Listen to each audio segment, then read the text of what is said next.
Alright, we've got something very different to the normal videos today. A little bit more serious, but don't worry, there'll still be the occasional rude joke and stupid comment, I'm sure. So before we start, let me just quickly explain the kind of idea that I was going for with this. I wanted to broadcast some of the races next season on Pitskill. So this Pitskill season is currently ending this week. We're doing all the final races, and then there's a couple of weeks break, and then a new season starts for 10 weeks. And I wanted to broadcast one of the races each week, probably the Saturday race, kind of keep track of all the positions and points in the championship and all that stuff, and kind of bring you guys along for the journey with that. But I don't want to just do a normal live stream commentary broadcast for two reasons. One, I will be racing in the race, so I can't do a broadcast as well. And two, when you broadcast a race live, you inevitably miss quite a lot of things because you can only watch one thing at once. And yes, you can do like the previous 15-second or previous 30-second replay, but still you often end up missing things. Sometimes you don't even realize that something's happened. You know, maybe somebody overtook someone you didn't notice. Maybe there was a crash and you didn't notice because you're watching something else. So I figured to combat that, maybe I'll take a replay of a race and then just go through the replay and commentate on it and find the interesting bits, you know? I realized that for this race, you're not going to know who most of the people are. It's not going to mean much. It's the last round of a series that you guys haven't seen. But there's definitely some good racing to watch here anyway, even if you don't know who anyone is. And I think if we cover the entire next season, you will just naturally kind of gravitate towards some drivers and get a little invested in wanting them to do well. Maybe you thought they did a cool overtake. Maybe they went from like last to first or something. Maybe you just like their livery. But yeah, I find the first time you watch a race in a new series, it kind of sucks because you don't know anyone and you don't have a horse in the race, so to speak. But then you find a good horse and you saddle up and you ride them all the way to the finish. Where is this analogy going? I'll shut up and just let you watch this race. All right, we're just nearing the end of the formation lap, so buckle up as we get ready to go fishing for some incidents at T1. I mean, we're going fishing for racing, but if we happen to drag up a boot full of incidents, well, you know, I'm just saying, it might make for some better content. So the green flag is waved and we are off. Looks like the front runners are not going to change position, but there's cars spread out all over the place in the background. I will bring up the timing tower once we get about halfway through this lap, so you can actually see what position everyone is in. And if we look a little bit further back in the field, we can see people going side by side through this right-left up the hill here. This is what happened at the very front of the grid on this opening lap. We've got Fredriksson with the yellow Lambo that we're on board with. And then Schricker up ahead in the other Lambo. In fact, they're all Lambos. Looks like Fredriksson's going to get a run here, but he's completely boxed in. That's very unfortunate for him. I don't expect anyone to do anything too crazy into the bus stop on the first lap. No, all cleanly through there. Let's see if we can say the same for the rest of the field.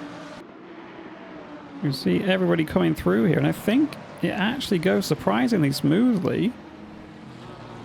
There's normally at least one crash into there on the opening lap, but yeah, everybody makes it through cleanly. Well played.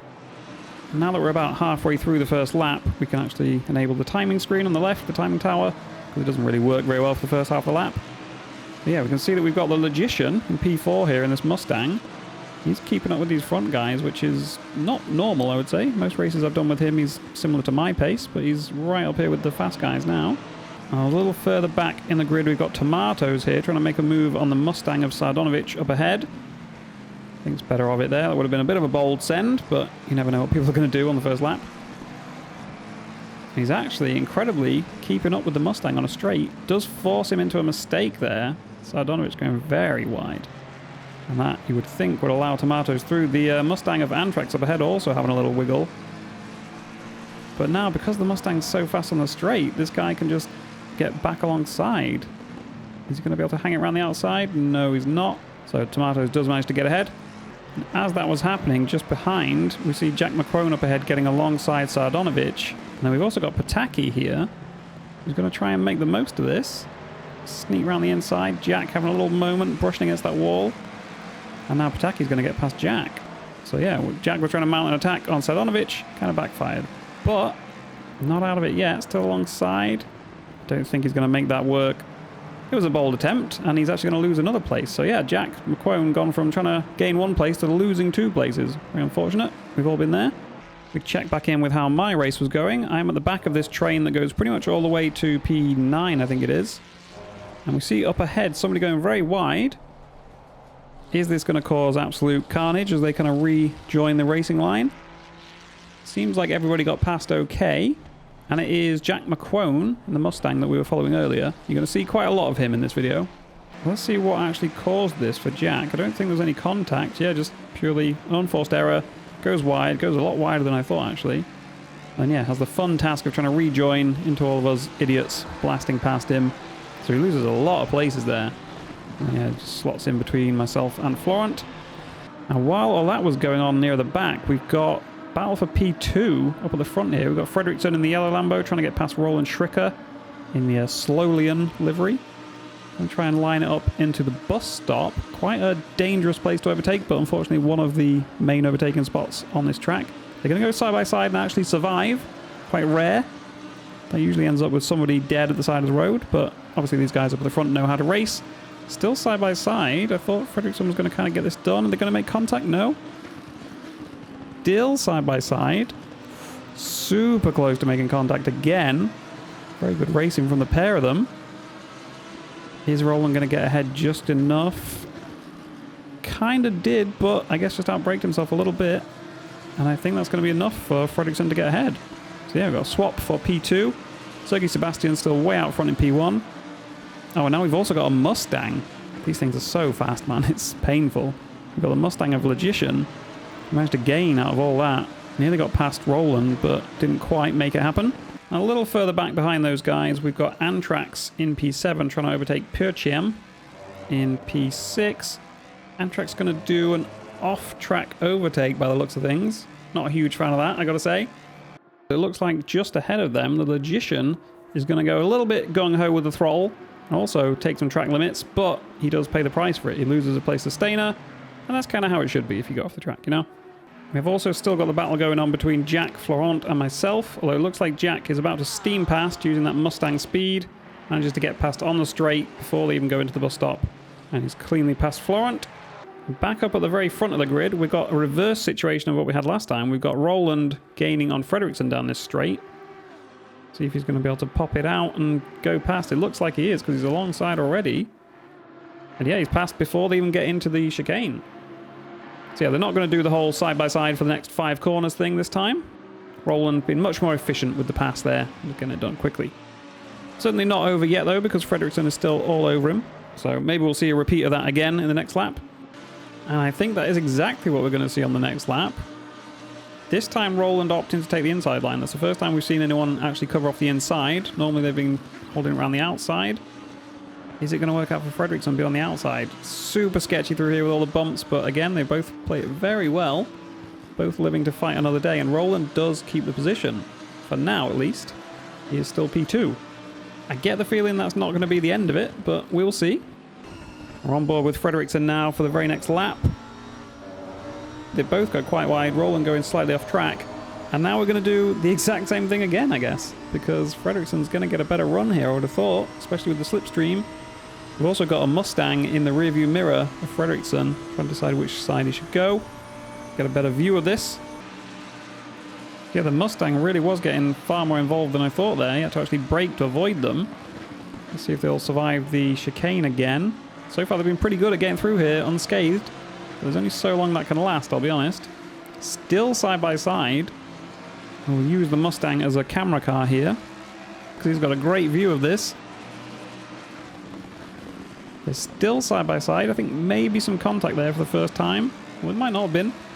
And yeah, Fredriksson back in front again. This has been a great battle, but now Stainer in the Mustang right alongside Roland. We've got GT4, the first backmarker GT4.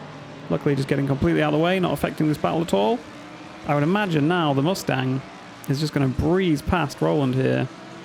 Actually not quite as bad as I thought. Maybe the Ferrari just really sucks, because whenever this happened to me, they were long gone. But Roland, so focused on outbraking the Mustang, ends up outbraking himself.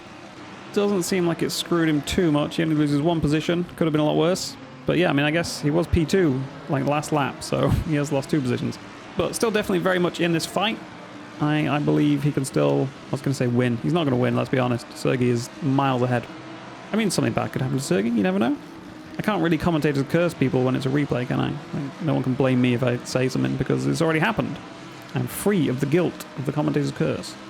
If we go on board with Antrax just behind these guys, I didn't actually realise there was such a train behind them. I thought the top 4 had kind of cleared off, but no, we still got the Logician and Antrax right there with these guys. And again, another GT4. Let's see if this one plays nice. Logician going very wide.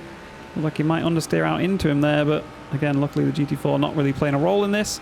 You would think Antrax might get this done though, after the Logician made such a mess of that whole uphill section, and he is indeed going to get it done. Quite nice of the Logician there to leave a bit of room and make that work, but yeah, Antrax going up into P6, no P5, sorry. For some reason it takes a while for the timing tower thing on the left to update. And while that was all going on at the front, we've got a few position changes here involving Jack McQuone, we saw quite a bit earlier in the Mustang, Del Rio in the Honda, and we've got Heusinkveld going very wide there. Again, choosing to just not lift and not really lose out on anything, even though he completely missed the corner. One of my pet peeves, as you can probably tell, but I think most people just accept that's part of racing. But in the end, Jack is going to steam past on the straight in the Mustang. And yeah, the Honda ends up behind. And Heusinkveld getting very close to the back of the Mustang there. No contact, I don't think. In fact, I'm not sure we've seen any contact yet this race, have we? Maybe I've forgotten something completely, but so far this has been an extremely clean race on a track that, especially with that bus stop chicane, is very easy to end up having contact. Oh, I spoke too soon. The commentator's curse does work, even in a replay. Who was that? I think that was this GT4 who's trying to get out of the way of the GT3s coming through by the looks of things. Oh, yeah, I mean, yeah, that's exactly what I was saying. This chicane here, this bus stop, claims so many lives. I'm back with this front group again. We just cleared some more backmarker GT4s. In fact, there's another GT4 just up ahead. But we've got the Mustang, again, doing what it does best and steaming past people on the straights. Although that GT4 is probably going to fuck him. It does. I think he backed out of it there because he knew he was probably just going to rear-end the GT4 if he went for that. Now Fredrickson has to deal with it, though. Again, this sucks for the GT4 too. They don't really know what to do. Like, just stick to your line and don't do anything unpredictable, but we saw how that worked out for the last guy. Is this going to allow Schricker to get back into the fight? It definitely gained him some time. He's right on the ass of the Mustang now. And we see the rest of the GT3s behind have now got to clear that GT4 as well. Hopefully he makes it nice and easy. He kind of cock-blocks Logician, but again, the rules are kind of hard to blame anyone because they just say don't do anything weird, and you know, if somebody goes for a dive, you just don't fight it. Oh, but speaking of fighting things and cock-blocking people, he just ripped that guy's cock off, never mind blocking it. I think that was poor Tomatoes that got his dick bitten off there. What happened? You can see Logician getting a bit squirrely, a bit grassy, but this should be pretty straightforward. We're on a straight. Ah, that's actually on Tomatoes. He cuts across. Oh, that's rough. Luckily, they don't completely die. I thought he came off a lot worse than that. But now he's got to try and go back past the same guy again. Hopefully do it a little bit more carefully this time. That was rough. That's one of those where you think you're clear. And this is something I've noticed. When you're in a GT3, you assume that you're just going to be way faster than GT4s on the straight. You are a bit faster, but it's not as much as you think sometimes. You think you'll just clear them, and then you can just pull straight back in front instantly. But no, they're still there. So yeah, that really fucked Tomatoes. We got some rotten tomatoes there. There we go. I knew I was going to get like a tomato-based joke in at some point, but there you go. That's all you get. We're back to the battle at the front. I know I keep saying that because things keep happening. Like, this is a rare race where the front guys are changing positions constantly.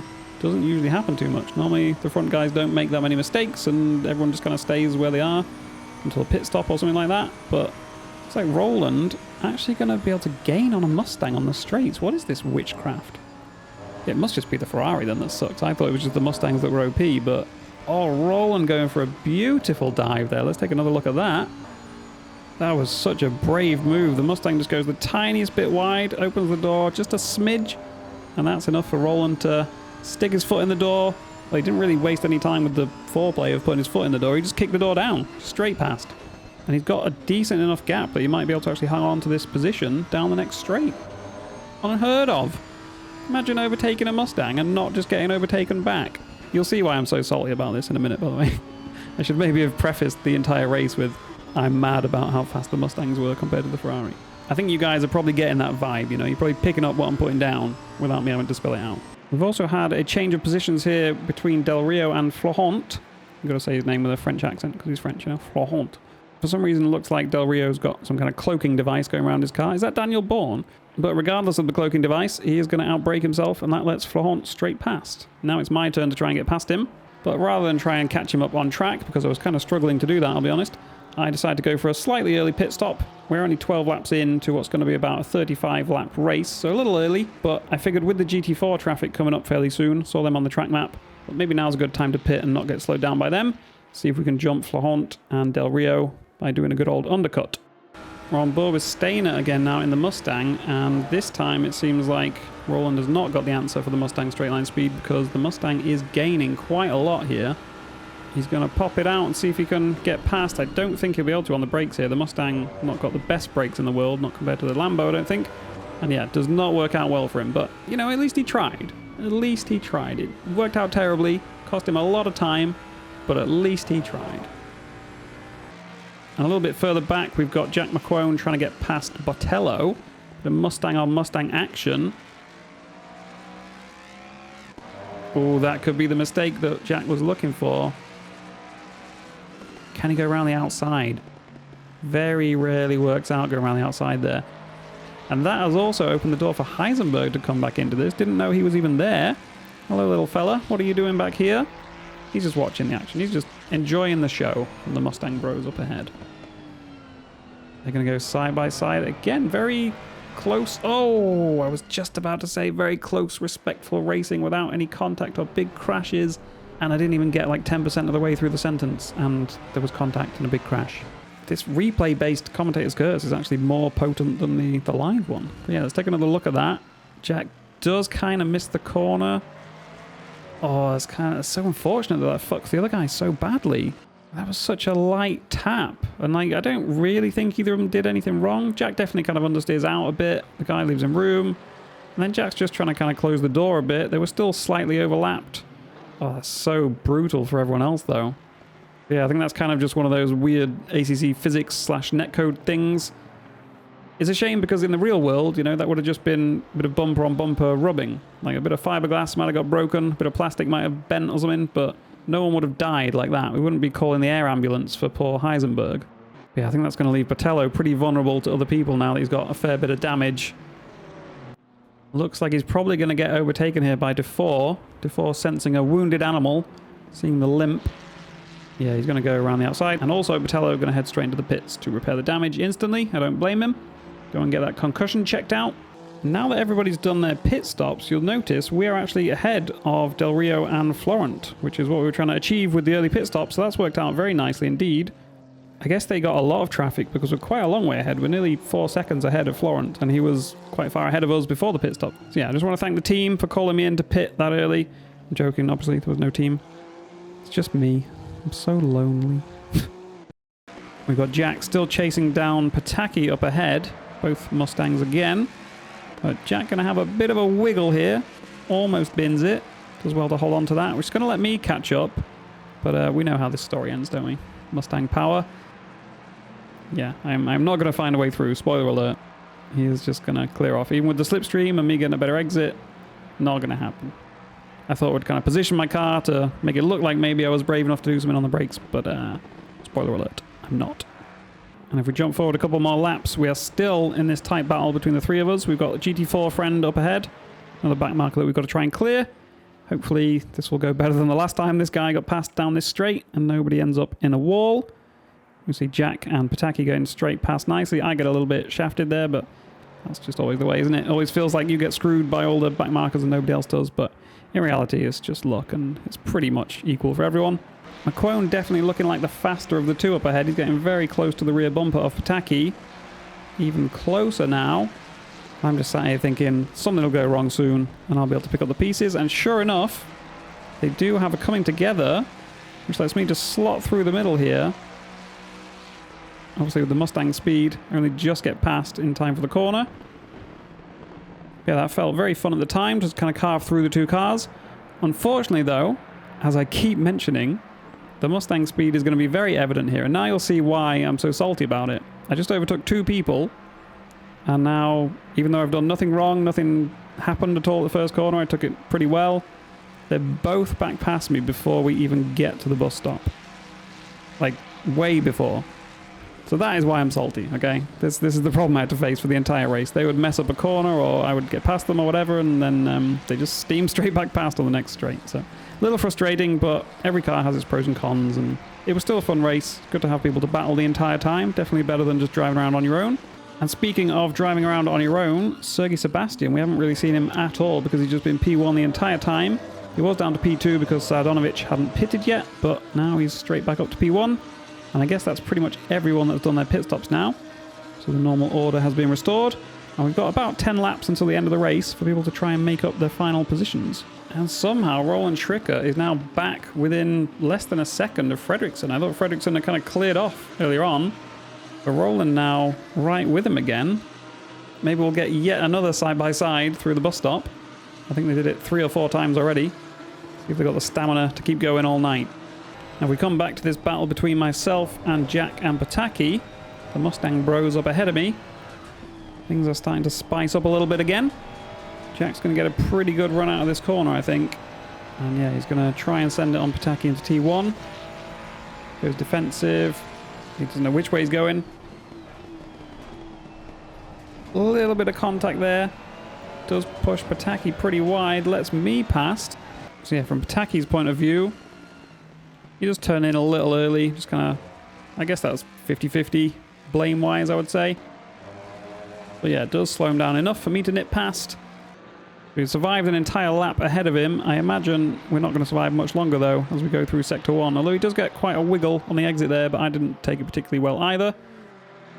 You can also see Florent Damour in the background, starting to catch up with all of us again. And yeah, the Mustang going to make short work of me down the straight. I do go defensive here, take the inside line, force him to have to work for it at least. But yeah, he is going to get past. Again, always nice to just survive a kind of side-by-side moment through that chicane. So at this point, Jack has cleared off up ahead. You can see me, Florent, still chasing Pataki in the background. Jack has a moment, very easily done on that corner. The exit of that thing is so slippery. Just when you think there's enough grip there to put the traction down, it fucks you, just out of nowhere. Jack going to have to go side-by-side with Florent now, and Florent gets past him. So Jack's lost 3 positions there from that one sort of half spin. But yeah, I doubt there's anyone in this race that hasn't had that happen at some point of that corner. It is horrifically slippery for no apparent reason. Maybe somebody spilled some oil on that bit of the track when they laser scanned it, you know? I'm well aware that's not how laser scanning works, but just go with it. We've also still got this 3-way battle between Antrax, Logician, and Podium. Podium having a bit of a wobble there. That's probably going to let Logician through. BMW not normally too bad on the straights, but if you have a moment like that and lose all the traction on the exit, then you are just going to get overtaken, as we are seeing here. So that's Logician up into P6. This battle up at the front for P2 still going on. Roland caught back up with Fredriksson, stayed about the same sort of distance behind him for the last few laps. Does look like Fredriksson's maybe struggling a little though. Yep, indeed has a bit of a wobble. And that's enough. That tiny little mistake didn't even look like much. Just a little wiggle from the back end. That was all the invitation Roland need to send it up the inside.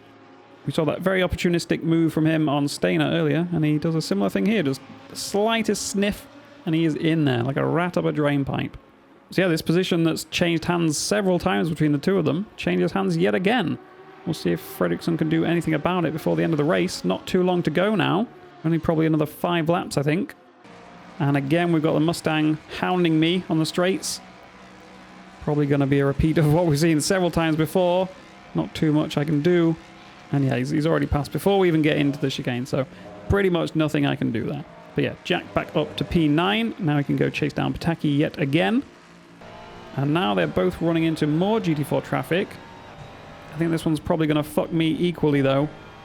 See, Jack manages to get past nicely. We also managed to get past fairly well. So yeah, that doesn't really cost anyone too much time. Works out fairly equally for everyone. Florent is also catching up still. He's now right on the back of this little train. The threesome has now become a 4-way.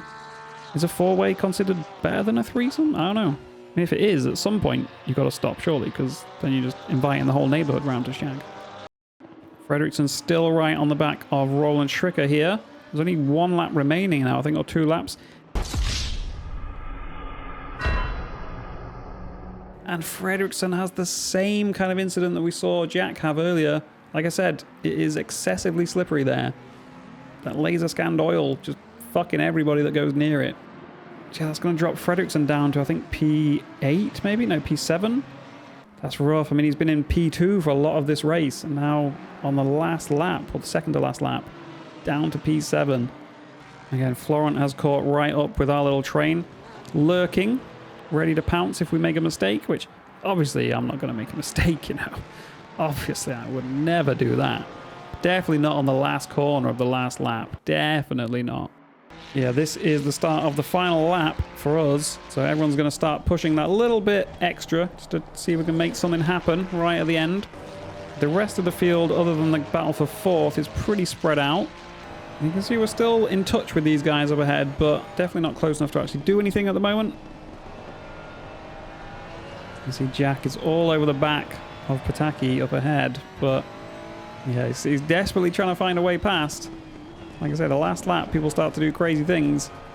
You never know what's going to happen. Jack makes a bit of a mistake on the exit, but I don't want to say it again.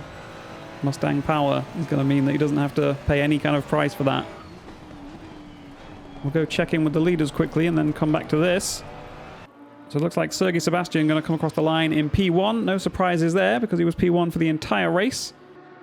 Just behind him is going to be Roland Schricker. Actually managed to hold on to P2 after all that battling. Well deserved. Then we're going to have Steiner in the Mustang. He was sitting around sort of P5 for most of the time, I think. So he's done well to get up into P3. And this four-way battle for P4. Well, it's now looking like more than a four-way battle. Well, I think some of those were back markers. There was definitely a GT4 in there, but there was also Tomatoes, who is not on the timing screen, so I guess he's a back marker. We saw him have that incident earlier. But Antrak's going to take P4, with Logician in P5. Absolute gaggle of cars. I can see Fredriksson in the background there, coming home in P7 in the end. Not great after being P2 for so long, like we said. And now we come back to the battle for P8, which is obviously headed up by Pataki, and then Jack, and then myself, and then Florent right behind me. Jack makes another bit of a mistake there, so I think this is maybe a chance to just get a little bit alongside and go for a bit of a move here, but don't manage to make it happen. And then, because I was so focused on that, completely missed the fact that Florent had gained so much, and he dives me into the last corner, and we actually lose a position on the very last corner of the very last lap, which was obviously quite annoying at the time, but in hindsight, we started P17, we finished P11, we were chasing other cars or defending from other cars for pretty much the whole race, so can't really complain. And that's pretty much going to do it because the replay actually ends here. So we're not going to see where everyone else finishes. We will just assume that they finish in the positions they're in. I mean, no one's actually close to each other behind us, so I think it's a fairly safe assumption. So I hope you guys enjoyed watching that unfold. It was a very fun race to be part of. There's one last thing that we've got to do, which is pick the driver of the day. And I think I'm going to go for Roland Schricker, just because he had so many side-by-side battles into the chicane. Very easy to die there, like I kept saying. Overtook P2 for position several times. I managed to hold on to it until the very end. So I think surviving all of that and coming home with a podium is pretty good going. And yeah, like I said at the start, there's obviously no sort of points or anything for this one because it's the final round of a championship that you haven't seen any of the other rounds for. But if I do cover this series for next season, then yeah, I'll show you the points at the start of each video so you can see where people stand in the championship. And then at the end, we can also see where people finished. So yeah, that is it for this one. I will see you in the next one.